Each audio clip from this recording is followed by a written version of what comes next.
Hi friends, எல்லோரும் எப்படி இருக்கீங்க? நல்லா இருக்கீங்களா?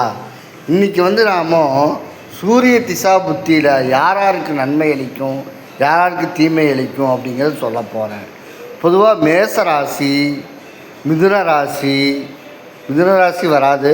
மேசராசி, கடகராசி, விருச்சிக ராசி, தனுசு ராசி, அப்புறம் மீன ராசி, இவங்களுக்கெல்லாம் சூரிய திசா புத்தியில் நல்லது நடக்கும் அப்படின்னு சொல்லுவோம்.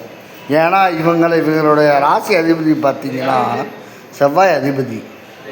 அதே மாதிரி பார்த்திங்கன்னா இந்த ரிஷபம், மிதுனம், கன்னி, துலாம், கும்பம், அப்புறம் மகரம், இவங்களுக்கெல்லாம் ஓரளவு பலன் தான் கொடுப்பார் சூரியனார்.